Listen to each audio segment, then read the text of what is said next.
నమస్తే, welcome to speed news.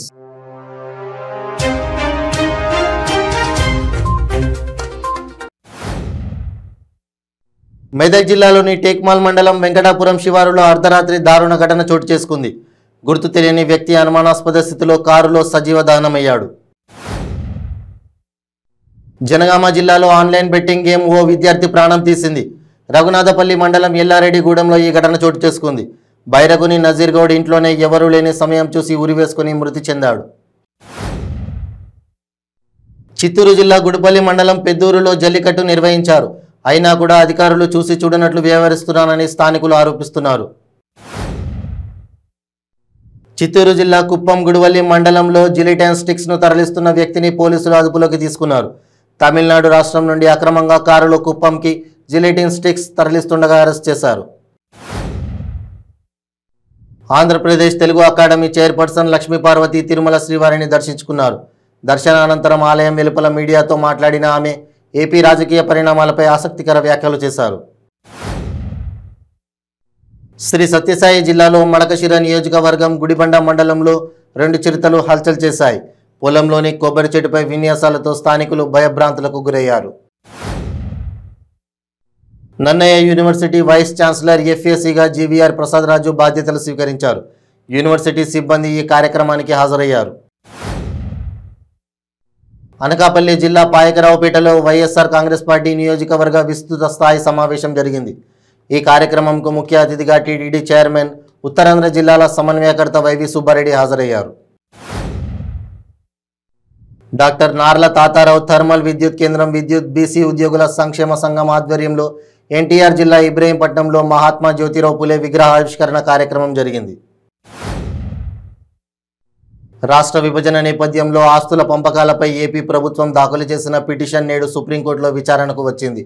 ఆస్తుల విభజన సరిగా జరగక ఆర్థికంగా నష్టపోయామంటూ ఏపీ తన పిటిషన్లో పేర్కొంది.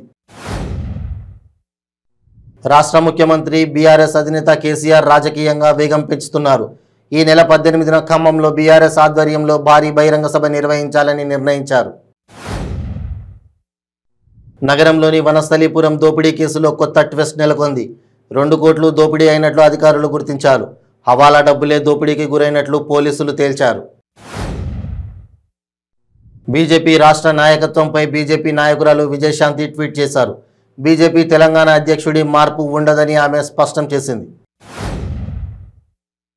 ఐటీ పరిశ్రమ ప్రతినిధులతో మంత్రి కేటీఆర్ సమావేశమయ్యారు. మంత్రి మాట్లాడుతూ దేశంలో పనిచేస్తున్న ఐటీ ఉద్యోగుల్లో 20% హైదరాబాద్ నుంచే పనిచేస్తున్నారని, ఇది తెలంగాణకు ఎంతో గర్వకారణమని అన్నారు. మెదక్ జిల్లా తూప్రాన్ మున్సిపాలిటీ పరిధిలో 5 కోట్లతో నిర్మించిన వ్యవసాయ గ్రీన్ మార్కెట్ యార్డ్ను ఆర్థిక ఆరోగ్య శాఖ మంత్రి హరీష్ రావు ప్రారంభించారు. నిర్మల్ జిల్లాలో మంత్రి సబితా ఇంద్రారెడ్డి పర్యటనలో ఉద్రిక్తత నెలకొంది. మంత్రి సబితా ఇంద్రారెడ్డి కాన్వాయ్ని ఏపీవీపీ నాయకులు అడ్డుకున్నారు. సబితా గోబియా కంటూ నినాదాలు చేశారు. మహబూబాబాద్ జిల్లా బయ్యారం మండలంలోని బయ్యారం పెద్ద చెరువు కట్టపై బాంబు పేలుడు కలకలం సృష్టించింది. ఈ ఘటనలో ఓ వ్యక్తి తీవ్రంగా గాయపడ్డాడు.